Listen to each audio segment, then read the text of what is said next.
Hi dears, welcome to our channel. இன்றைக்கி நாம் இந்த மாதிரி ஒரு சென்டர் கிளிப் பண்ணுறது தான் பார்க்க போகிறோம். இதுக்கு சென்டர் கிளிப்புன்னு ஒரு gold colour centre clip 8 cm எடுத்துருக்கேன். அதுக்கப்புறம் அது அந்த ஒயிட் பீட்ஸ் 6 mm. இந்த ஒயிட் பீட்ஸ் ஒவ்வொன்றா இந்த சென்டர் கிளிப்பில் பேஸ்ட் பண்ண போகிறோம். அது பேஸ்ட் பண்ணுறதுக்காக யூஸ் பண்ணுற கம் எதுன்னு பார்த்தீங்கன்னா B7000 கம். இந்த B7000 கம் வந்து நல்ல ஃபிக்ஸ் பண்ணுறதுக்கு ரொம்ப ஸ்ட்ராங்காக இருக்கும். அதனால் இந்த B7000 க்ளூ வந்து யூஸ் பண்ணுறோம்.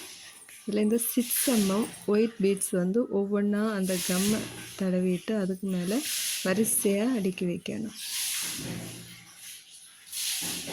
யூஸ் பண்ணுற பீட்ஸோட சைஸ் வந்து 6 mm. அப்புறம் இதுக்கு 2 ஓரத்துலேயும் நாம் அந்த பேர்ல் செயின் வந்து யூஸ் பண்ண போகிறோம். ஒயிட் இது வந்து 3 mm ஒயிட் பேர்ல் செயின். இது அதே மாதிரி அந்த க்ளூ அப்ளை பண்ணதுக்கப்புறமா அந்த ஒயிட் பேர்ல் செயின் எடுத்து அப்படியே அதோட அளவுக்கு கரெக்டாக அப்படி ஓரத்தில் வைக்கிறோம். அப்படியே பத்திரமா பார்த்து கரெக்டாக அரேஞ்ச் பண்ணி வச்சுட்டு தேவையான அளவு போக மீந்ததை சிசர்ஸ் யூஸ் பண்ணி கட் பண்ணி எடுத்துட்டா போகிறோம்.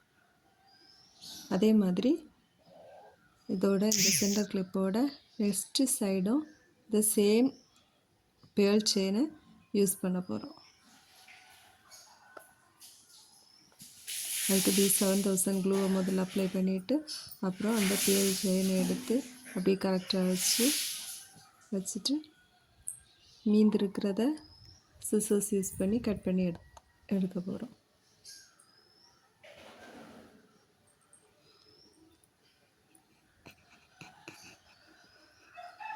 இதில் நாம் இந்த பீட்ஸுக்கு பதிலாக ஹாஃப் பீட் கிடச்சா ஹாஃப் பீட் கூட யூஸ் பண்ணிக்கலாம். அல்லாட்டி இந்த